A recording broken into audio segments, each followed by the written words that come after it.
Good morning, everyone. Good morning. Uh, Good morning, everyone. Good morning and welcome to Northeast PSC. तो कल कुछ disturbance हो रही थी इंटरनेट की। आज आई होप ये प्रॉब्लम नहीं होगा और बाकी के जो क्वेश्चंस थे आज हम कंप्लीट करवा देंगे। ठीक है। तो इसके पहले हमने 8 क्वेश्चंस, टोटल 8 क्वेश्चंस करवा दिए थे। फिर से एक बार बाकियों के क्वेश्चंस को भी हम एक बार अ, आप सब देख सकते हैं। उनको हमने मतलब टोटल 8 क्वेश्चन करवा दिया था मैंने, और वो आपके जो फेसबुक चैनल है उसमें आपको मिल जाएंगे। ठीक है। आज 9th नंबर क्वेश्चन से स्टार्ट करेंगे।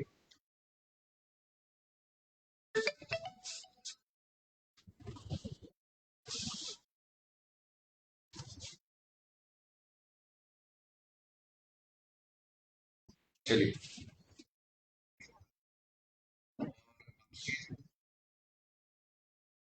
तो स्टार्ट करते हैं। आपके एपीएसएसबी के प्रीवियस ईयर के क्वेश्चंस हमने स्टार्ट करवा दिए थे, है ना।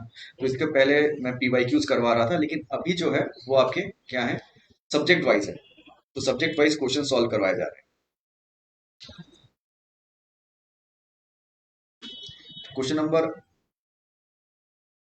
8 तक ये करवा दिया था इसमें हमने। इसका हमने क्वेश्चन नंबर 8 तक करवा दिए थे। तो अभी नेक्स्ट हम चले जाते हैं। इसका हमने आंसर्स बता दिए थे और इसको एक्सप्लेन भी किया था। ठीक है। तो अभी हम क्वेश्चन नंबर नेक्स्ट क्वेश्चन में चलते हैं, क्वेश्चन नंबर 9 पे। चलिए, ठीक है। स्टूडेंट से रिक्वेस्ट है कि साथ साथ आंसर देते रहिए, और अगर कोई भी क्वेश्चन में कुछ इन्फॉर्मेशन चाहिए, या फिर अगर आपको कहीं पर भी डाउट है या फिर से बस समझना है, तो काइंडली मुझे जरूर बताइएगा, तो मैं फिर से एक बार इसको रिपीट कर दूंगा। ठीक है। Question number 9। चलिए आज का क्लास स्टार्ट करते हैं। Consider the following statements A and B about national flag of India. A. The national flag shall be rectangular in shape. B. The ratio of length to the height of the flag shall be 3:1. Choose the right option given below. Only the statement A is correct. Only B is correct. Both statement A and B are correct. या फिर none of the above are correct. जल्दी से बताइए question number 9 का answer try कीजिए।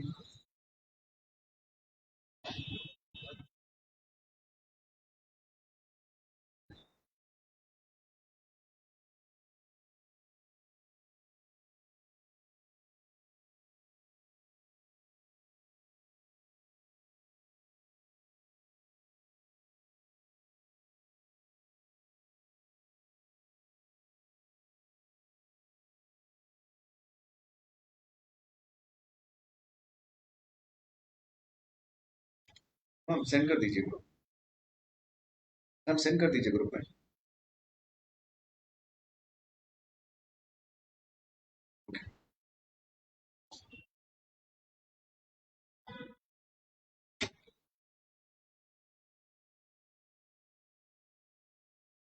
इसका answer क्या होगा, जल्दी से बताइए। देखिए, national flag shall be rectangular in shape, ये बिल्कुल सही है। ये स्टेटमेंट बिल्कुल सही है। ठीक है। अगर हम बात करें दूसरे ऑप्शन बी की, the ratio of the length to the height, अगर हम इसकी बात करें, वो 3:1 नहीं होता है। ये स्टेटमेंट गलत है। 3:2 होता है। कि कितना होता है, 3:2।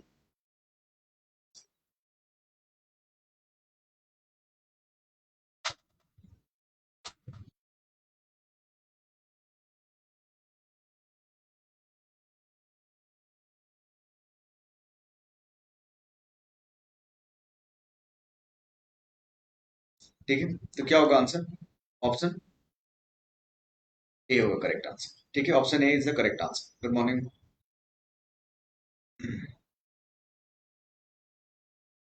Only A. हाँ, करेक्ट आंसर आंसर होगा ओनली ए। ठीक है, तो the ratio of length and the height of national flag is 3:2। तो इंपॉर्टेंट क्वेश्चन, इसको याद रखिए। नेक्स्ट क्वेश्चन में आ जाते हैं। हाँ, बिल्कुल सही। देखिए, the Constitution of India provides which type of citizenship for the whole of India? Question number 10। Option से आपके single citizenship, dual citizenship, both single and dual citizenship, या फिर नन ऑफ द अबव।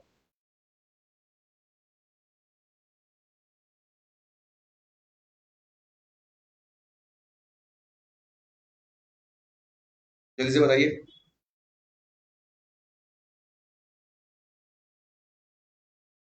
नहीं, अभी तो नेटवर्क इशू होना नहीं चाहिए, अभी तो नेटवर्क सही है बिल्कुल।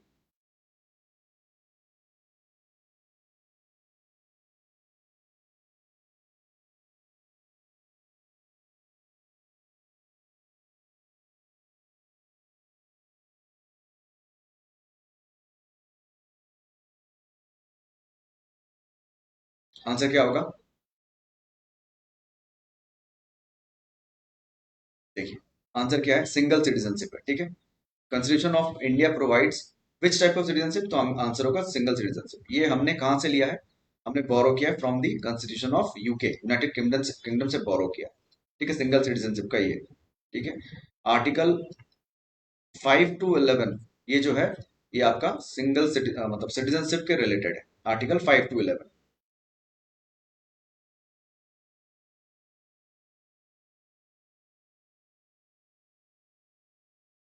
ओके, नेक्स्ट आते हैं। Question number 11। The controller and auditor general of India is appointed by.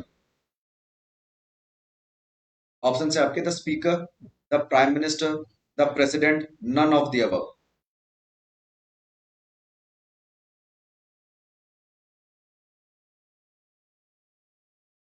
क्या होगा आंसर?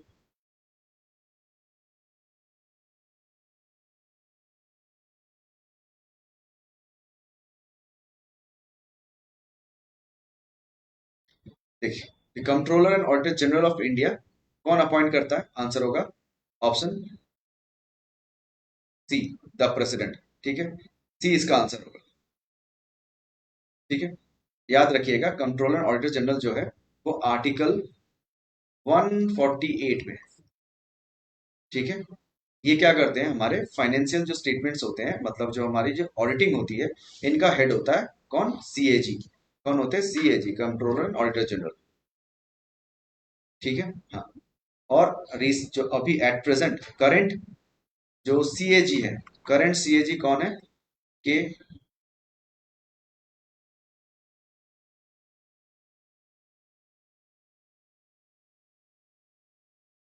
संजय मूर्ति। ठीक है, करंट सीएजी कौन है? के संजय मूर्ति। क्लियर?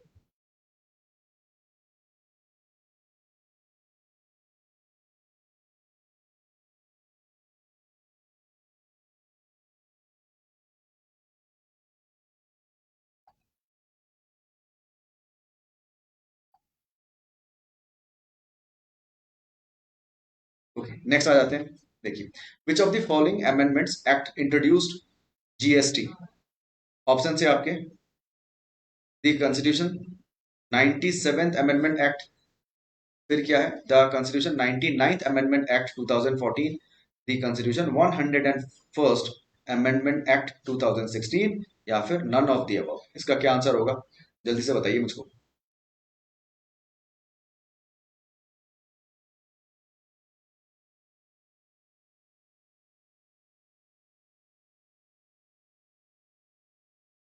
देखिए, द अमेंडमेंट एक्ट जो है, वो किस टाइम पे इंट्रोड्यूस किया गया था? कौन से अमेंडमेंट एक्ट में? तो आंसर होगा option C, 101st amendment act. ठीक है, ये इसका आंसर होगा। ठीक है, करेक्ट आंसर होगा 101st 101 अमेंडमेंट एक्ट 2016 में। ठीक है। अगर हम बात करें 97th अमेंडमेंट एक्ट में क्या बोला गया है, तो कोऑपरेटिव सोसाइटी के बारे में बताया गया है, कोऑपरेटिव सोसाइटी के बारे में बताया गया है। ठीक है। 99th के बारे में अगर पूछे कि क्वेश्चन पूछा गया कि 99th अमेंडमेंट एक्ट में क्या दिया गया है, तो आपके जो अपॉइंटमेंट ऑफ जजेस है, ठीक है, अपॉइंटमेंट ऑफ जजेस जो होते हैं वो जो है आपके 99th अमेंडमेंट एक्ट में है। तो correct answer of GST is option C. ठीक है। नेक्स्ट आगे बढ़ते हैं। According to which article of the Indian Constitution, every person has a fundamental right to be defended by a lawyer? Option से आपके आर्टिकल 25, आर्टिकल 46, आर्टिकल 24, आर्टिकल 22।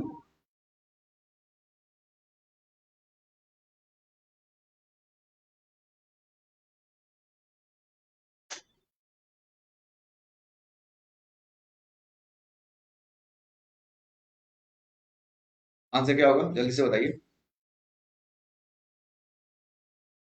देखिए, fundamental rights के बारे में पूछा गया है और डिफेंडेड बाय लॉयर, तो ये आर्टिकल 22 एक्चुअली में आर्टिकल 22 सब क्लॉज 1 में होगा, है ना। ठीक है, बाकियों का भी एक बार देख लेते हैं। आर्टिकल 25 के बारे में बात करें तो ये रिलीजियस वाला मैटर है ना, रिलीजियस, जो रिलीजियस जो है वो आर्टिकल 25 में आता है, जो रिलीजियस फ्रीडम जो है वो। ठीक है, तो रिलीजियस फ्रीडम जो है उसमें आ जाता है आपका आर्टिकल। ओके, आर्टिकल अगर 46 के बारे में बात करें, ये क्या है आपके डीपीएसपी का ही है ना, डीपीएसपी में आता है वो, एजुकेशन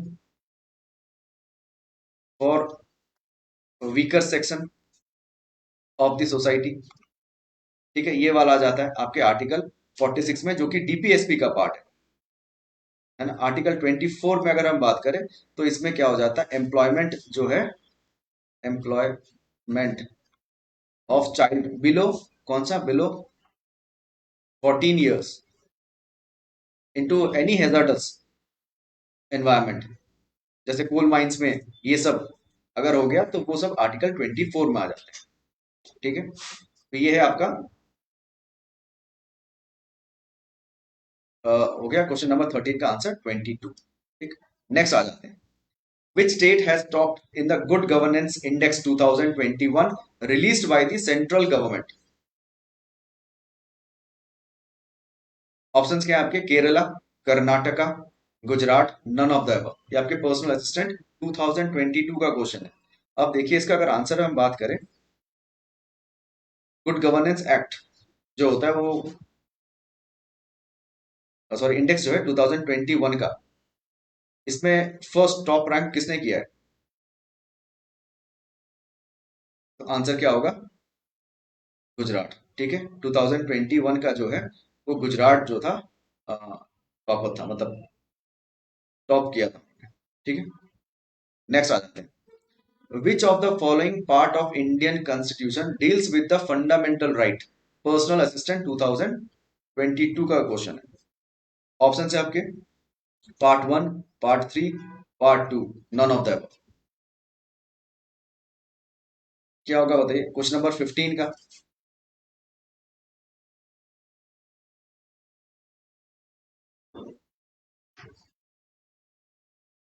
आंसर क्या होगा, इजी क्वेश्चन है, आंसर होगा पार्ट 3, है ना। पार्ट 3 जो है वो आपके फंडामेंटल राइट से रिलेटेड है।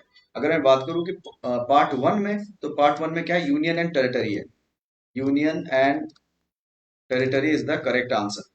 ठीक है, अगर पार्ट 2, इसके पहले हम बता चुके हैं आर्टिकल 5 to 11, मतलब आपका सिटीजनशिप है, ये आपके पार्ट 2 में है।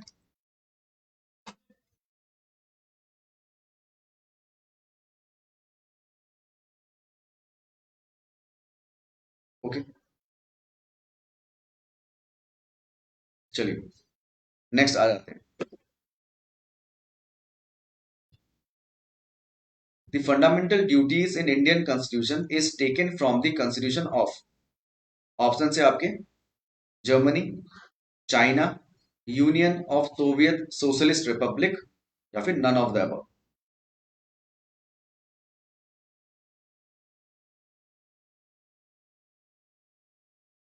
16 का क्वेश्चन का आंसर बताइए।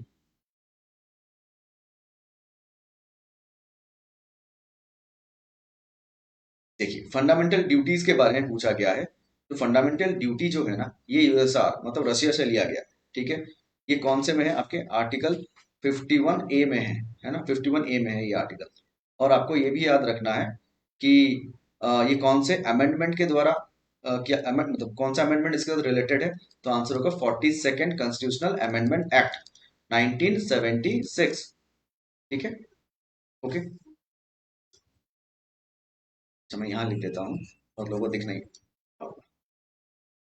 तो इसके देखिए, पहला क्या आपको आर्टिकल याद रखना है 51 है, फिर और क्या याद रखना है 42nd कॉन्स्टिट्यूशनल अमेंडमेंट एक्ट 1976। और आपको एक और चीज याद रखनी है, जो फंडामेंटल ड्यूटीज है उसके अंदर आपको एक और चीज याद रखना है, वो क्या है? आपका 86 कॉन्स्टिट्यूशनल अमेंडमेंट एक्ट 2002। ठीक है, इसको भी याद रखिए।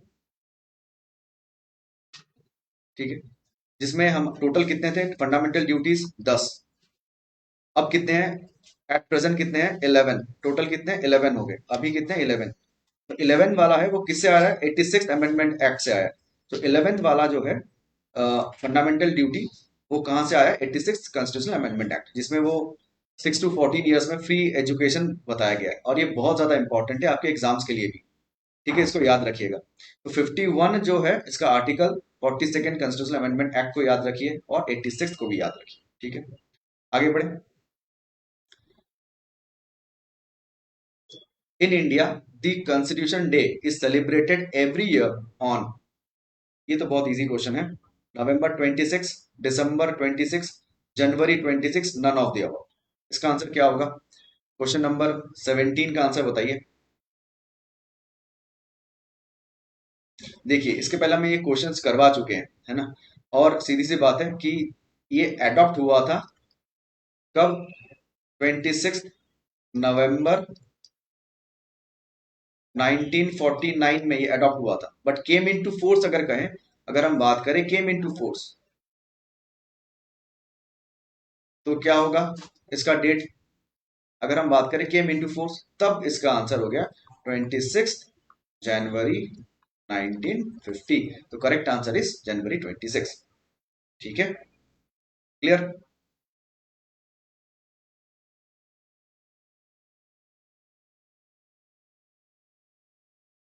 चलिए आगे बढ़ते हैं। क्वेश्चन नंबर 18 में आ जाते हैं। क्या पूछा गया? Who is known as the father of the Indian constitution? Option है आपके Mahatma Gandhi, doctor B R Ambedkar, doctor Rajendra Prasad, या फिर none of the above. Forester 2022 का ये क्वेश्चन है और इसका आंसर क्या होगा? देखिए, भारत के संविधान जो है उसमें सबसे इंपॉर्टेंट, मोस्ट इंपॉर्टेंट जो कमिटी है वो है आपकी ड्राफ्टिंग कमिटी। और ड्राफ्टिंग कमिटी के जो हेड है वो हो गए आपके बी आर अम्बेडकर। तो father of the Indian constitution is doctor B R Ambedkar. ठीक है, आगे बढ़ते हैं। देखिए, क्वेश्चन नंबर 19 की तरफ क्या बोला गया है? विच of the following articles of the Indian constitution deals with the financial emergency? Option है आपके आर्टिकल 356, आर्टिकल 352, आर्टिकल 360, या फिर नन ऑफ द अबव। क्या होगा आंसर? देखिए, आर्टिकल 352 जो है वो क्या है आपका? नेशनल इमरजेंसी है। 356 जो है आपका स्टेट इमरजेंसी है। और 360 आपका फाइनेंशियल इमरजेंसी, फाइनेंशियल इमरजेंसी। तो correct answer is question number 19 का ऑप्शन होगा आर्टिकल 360। ठीक है, article 360 is the correct answer. चलिए, क्वेश्चन नंबर 20 में आ जाते हैं। Largest democracy in the world, सबसे बड़ी डेमोक्रेसी। फॉरेस्टर 2022 का क्वेश्चन है। ऑप्शन है आपके Australia, India, Germany, none of the above. क्या होगा आंसर? लार्जेस्ट डेमोक्रेसी की बात करें तो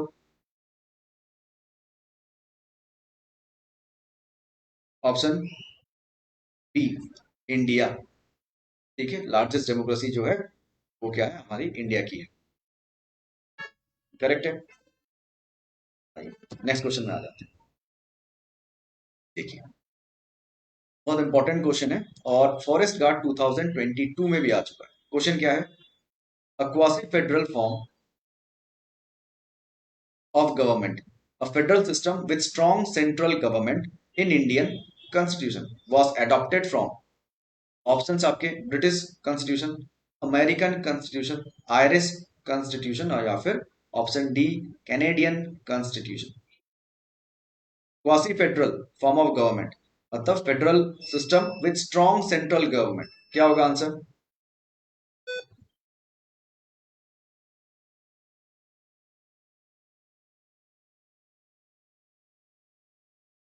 बिल्कुल, इसका आंसर होगा आपका कैनेडियन कॉन्स्टिट्यूशन। हाँ, ठीक है, Canadian constitution is the correct answer.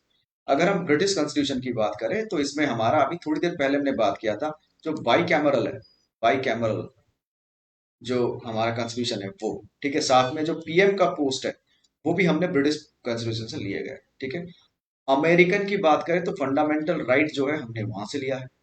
कहां से? अमेरिकन कॉन्स्टिट्यूशन से। और अगर हम बात करें आयरिश की, आयरिश की बात करें तो आयरिश जो है वो हमने डीपीएसपी का एग्जांपल ले सकते हैं, डायरेक्टिव प्रिंसिपल स्टेट पॉलिसी, है ना, ये भी हमने आयरिश से लिया है। तो कुछ ऐसे एक्स्ट्रा इंपॉर्टेंट आपके लिए इंपॉर्टेंट है क्वेश्चंस, जो इन्फॉर्मेशन है वो इंपॉर्टेंट है। तो ये क्वेश्चन आपको याद रखना है, आंसर है आपका कैनेडियन कॉन्स्टिट्यूशन। ठीक है, आगे बढ़ते हैं, चलिए क्वेश्चन नंबर 22 में आ जाते हैं। क्या बोला गया? The president of the constituent assembly after Indian independence was, option से आपके doctor Rajendra Prasad, doctor B R Ambedkar, J L Nehru या फिर सरदार पटेल। फॉरेस्ट गार्ड 2022 का क्वेश्चन है, क्या होगा आंसर?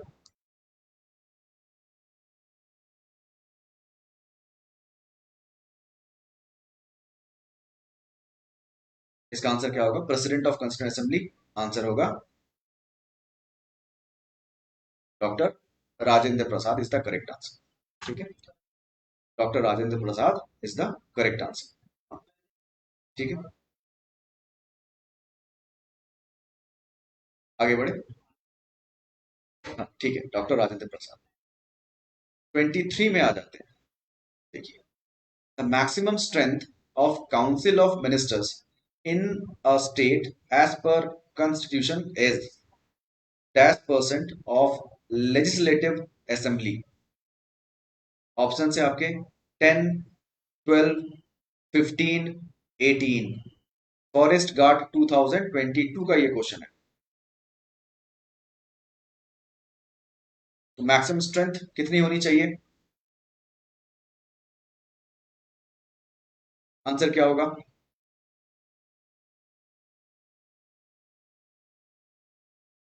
हाँ बिल्कुल, 15%। ठीक है, कितना होगा? 15% इज द करेक्ट आंसर। ठीक है, टोटल असेंबली का 15% होना चाहिए। क्लियर है?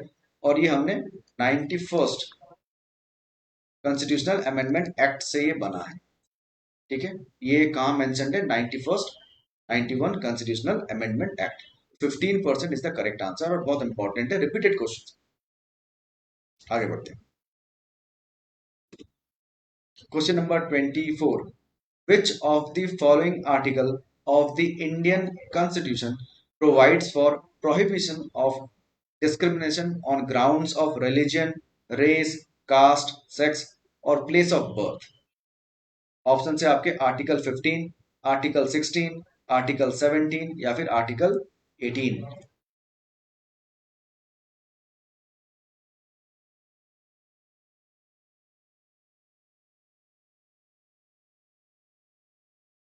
इसका आंसर क्या होगा? जल्दी से बताइए।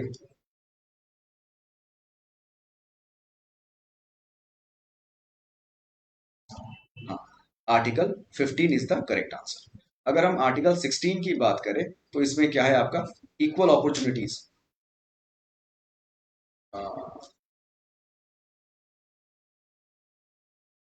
इक्वल अपॉर्चुनिटीज, ठीक है, वो वाला आ जाता है। आर्टिकल 17 की बात करें तो इसमें क्या हो जाएगा, आर्टिकल 17 में अनटचेबिलिटी आ जाती है ना, अनटचेबिलिटी। और आर्टिकल 18 की बात करें तो इसमें क्या है आपके, abolition of titles.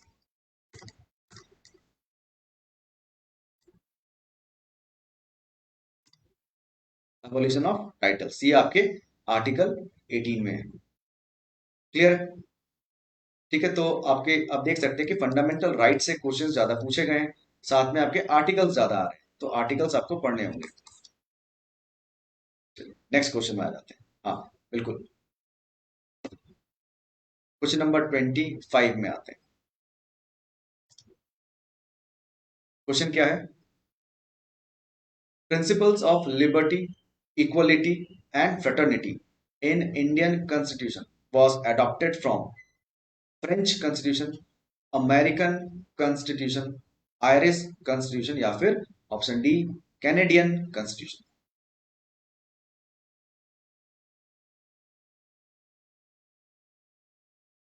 Liberty, equality and fraternity, तो ये जो है आपका आंसर क्या होगा, फ्रेंच कॉन्स्टिट्यूशन से लिया गया है, ठीक है। बाकी का हमने अमेरिकन, आयरिश, कैनेडियन थोड़ी देर पहले ही हमने सॉल्व किया है, तो मैं इसको और नहीं करवा रहा हूँ, तो उसमें आपको समझ में आ गया होगा कि आ, ये सब क्वेश्चन जो है वो इंपॉर्टेंट है। आगे बढ़े, देखिए क्वेश्चन नंबर 26 में, the chairman of drafting committee of the constitution of India was, option से आपके doctor Rajendra Prasad, doctor B R Ambedkar, J L Nehru, या फिर सरदार पटेल। तो अभी हमने इसको डिटेल्स में किया था, तो अभी देखिए वही क्वेश्चन वापस रिपीट हो गए, तो रिपीटेड क्वेश्चंस हैं, पहले भी आ चुके हैं, और ऐसे क्वेश्चंस अभी थोड़ी देर पहले हमने किया, तो वो रिपीट रिपीट हो रहे हैं, ठीक है। तो इसका क्या होगा, chairman of drafting committee, most important committee of constitution of India, तो आंसर होगा बी आर अम्बेडकर, है ना, बी आर अम्बेडकर। हमने के एम मुंशी भी किया था, इससे पहले हमने क्वेश्चन सॉल्व कर चुके हैं के एम मुंशी का, है ना, वो was the part of the member of the drafting committee, ठीक है। टोटल कितने मेंबर्स थे, याद रखिए 7 मेंबर्स थे, 7 मेंबर्स कमेटी थी, तो 26 आंसर इज बी। आगे बढ़ते, in India the chairman of inter state council is, option से आपके union home minister, president, prime minister, none of the above.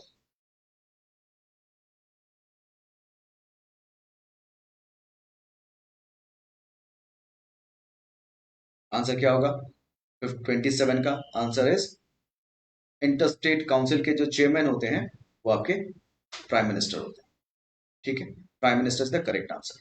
और आपको ये भी याद रखना है, इनमें जब इस काउंसिल में CM, chief minister of all states and union territories, ये भी पार्ट होते हैं इन काउंसिल के, इंटर स्टेट काउंसिल के ये भी पार्ट होते हैं, ठीक है। तो correct answer is prime minister. चलिए आगे बढ़ते हैं। What is the long form of Niti आयोग, ऑप्शन से आपके national institution for talent India, national institution for transforming India, national innovation for transforming India. इसका आंसर बताइए जल्दी से। इसके ये क्वेश्चन आपका टीसीएल में भी शायद आया था ऐसा क्वेश्चन, ठीक है, तो ये रिपीट हो चुका है।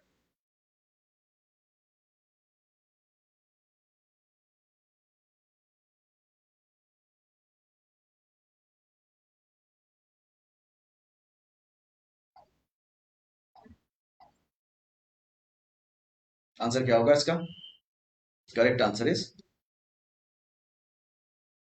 Option B, national institution for transforming India, है ना। इसका जो चेयरपर्सन होता है ये कौन होता है चेयरपर्सन? एक एक्स्ट्रा इन्फॉर्मेशन याद रखिए, इसका चेयरपर्सन पीएम होते हैं, प्राइम मिनिस्टर ऑफ इंडिया। हाँ बिल्कुल। ठीक है, ये कब बना था? इसका नीति आयोग जो है, इसका प्रीवियस नेम क्या था? तो आंसर होगा प्लानिंग कमीशन। ठीक है, planning commission, national planning commission, याद रखिए इसको। ठीक है, ये कब बना था नेशनल प्लानिंग कमीशन? 15 मार्च 1950। ठीक है, 15 मार्च 1950 में बना था। ठीक है, अभी इसका नाम क्या है? नीति आयोग। नीति आयोग का डेट याद रखिएगा, 1 जनवरी 2015। ठीक है, करंट जो चेयरमैन है, CEO of Niti Aayog is B V R Subrahmanyam. Subrahmanyam. ठीक है, चीफ एग्जीक्यूटिव ऑफिसर और the head of Niti Aayog current, क्या आंसर होगा? BVR chair Subrahmanyam. ठीक है, चलिए आगे बढ़ते हैं।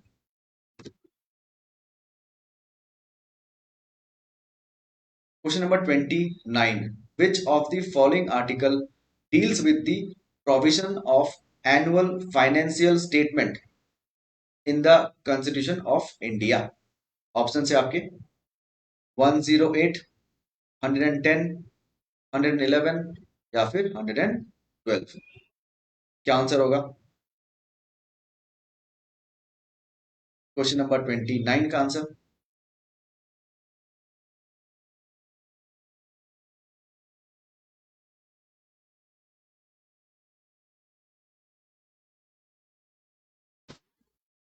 देखिए, तो हमारे बजट ऐसा कुछ है नहीं संविधान में। क्या है? एनुअल फाइनेंशियल स्टेटमेंट, ये बताया गया। और ये कौन से आर्टिकल में? आर्टिकल 112। हाँ बिल्कुल, आर्टिकल 112 में है। लेकिन बाकियों के भी हमें करने होंगे, तो इसका भी आंसर हम कर लेते हैं। देखिए, देखिए 108 के बारे में बात करें, ये ज्वाइंट सिटिंग होता है, ये joint sitting of the parliament, Lok Sabha Rajya Sabha की ज्वाइंट सिटिंग होती है, ये आर्टिकल 108 में है। अगर हम 110 के बारे में बात करें, ये क्या है? ये आपका मनी बिल है, ये आपके मनी बिल के रिलेटेड है। 110 है वो आपका मनी बिल है। ठीक है, 111 क्या है? जिसमें बिल जो है वो एक्ट बनता है। ठीक है, बिल एक एक्ट बनता है, आपको पता ही होगा प्रेसिडेंट का सिग्नेचर की जरूरत पड़ती है, तो बिल बिकम एन एक्ट।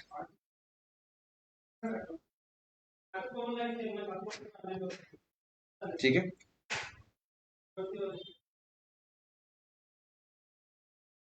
तो 29 का आंसर होगा 112। करेक्ट है। चलिए नेक्स्ट में आ जाते हैं।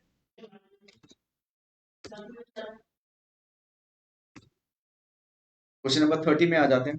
देखिए क्या बोला गया क्वेश्चन, पहले क्वेश्चन को पढ़ लेते हैं। Chairman of Rajya Sabha submits his resignation letter to, option है आपके prime minister, deputy chairman of Rajya Sabha, speaker of Lok Sabha, president.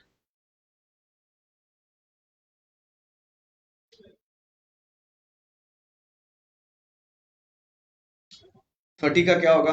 बताइए जल्दी से, क्वेश्चन नंबर 30। इसका आंसर होगा, देखिए राज्यसभा का जो हेड होता है, चेयरमैन जो है, वो कौन है? Chairman of Rajya Sabha is vice president, he is the ex officio chairman of Rajya Sabha. अगर इनको रिजाइन करना हो तो ये किसको करेंगे? मतलब वाइस प्रेसिडेंट को अगर रिजाइन करना हो तो वो प्रेसिडेंट को रिजाइन करते हैं। ठीक है, और अगर प्रेसिडेंट को रिजाइन करना हो तो वो वाइस प्रेसिडेंट को रिजाइन करेंगे। ठीक है, तो correct answer is president.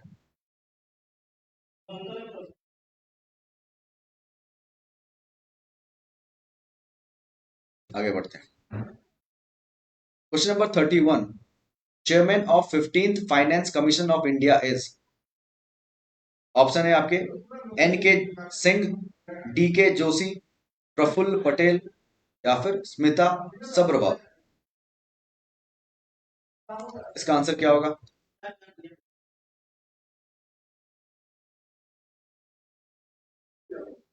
Chairman of 15th finance commission, article, sorry, question number 31 का बताइए। 15th फाइनेंस कमीशन क्या होगा? देखिए, 31 का जो आंसर है वो है एन के सिंह। लेकिन आपको ये भी पूछ सकते हैं कि 16th फाइनेंस कमीशन के जो चेयरमैन है उनका नाम बताइए। तो उनका होगा अरविंद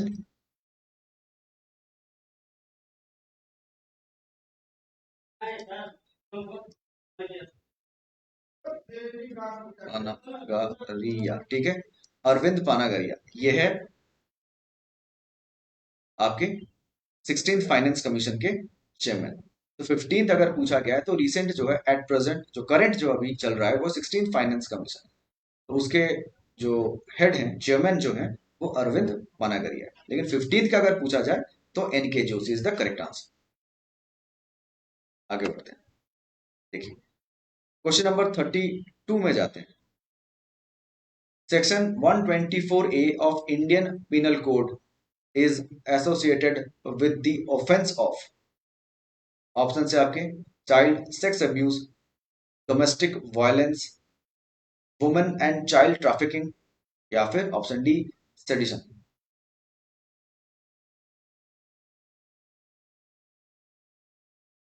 आर्टिकल, सॉरी, क्वेश्चन 32 का क्या होगा? सेक्शन दे के रखा हुआ है 124A। पूछा क्या गया है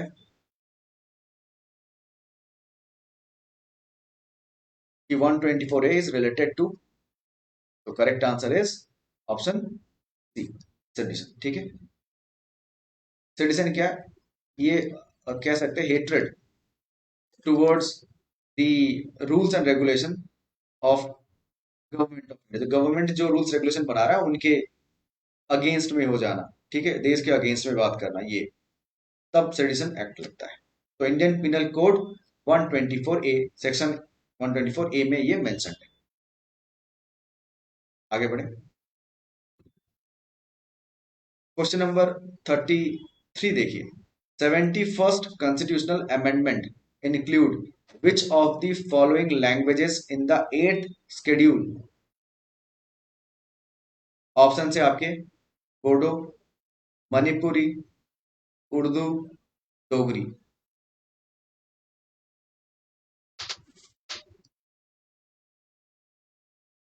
ठीक है, तो हमारे टोटल 12th शेड्यूल में 8th शेड्यूल जो पूछा गया है क्वेश्चन, उसमें भी क्या पूछा गया है कि 71st कॉन्स्टिट्यूशनल अमेंडमेंट एक्ट। तो इसका मतलब अमेंडमेंट एक्ट जो है उसमें क्वेश्चंस आ रहे हैं। ठीक है, तो आंसर क्या होगा देखिए, इसको थोड़ा सॉल्व कर लेते हैं फिर। देखिए, 71st जो है ना, उसमें 3 लैंग्वेजेस ऐड कर दिए गए थे। एक थे कोंकणी, दूसरा है आपका अ, नेपाली, और मणिपुरी। ठीक है,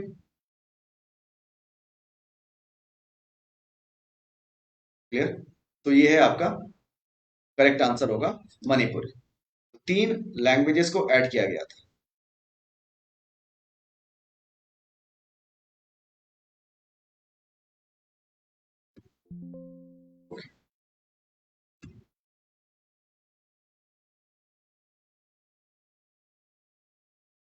तो आंसर होगा आपका मणिपुरी।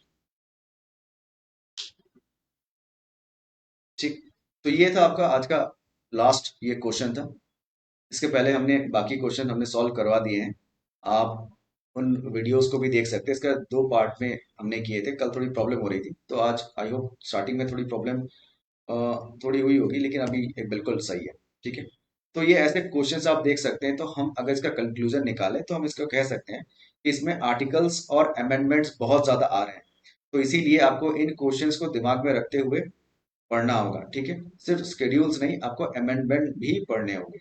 ठीक है, क्वेश्चंस थोड़े चेंज हो रहे हैं। हमको प्रीवियस ईयर के क्वेश्चंस के अकॉर्डिंगली हमको दिमाग में रखना है कि ये जो एग्जाम सामने 15th को आने वाला है, या फिर जो फ्यूचर में जो भी एग्जाम्स आएंगे, उसमें हमें पॉलिटी से, स्पेशली पॉलिटी से, हमें अभी स्केड्यूल्स और जो आर्टिकल्स है, और सबसे इंपॉर्टेंट अमेंडमेंट्स जो है, वो बहुत अच्छे से पढ़ना है।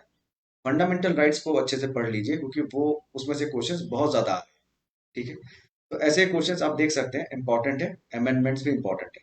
जितना भी हो सके आप इसको कोशिश कीजिए, इसको याद रखने का। ठीक है, रिविजन ज्यादा कीजिए। मैं यही कहूंगा कि एग्जाम से पहले जितना रिवीजन हो सके उतना रिवाइज कीजिए।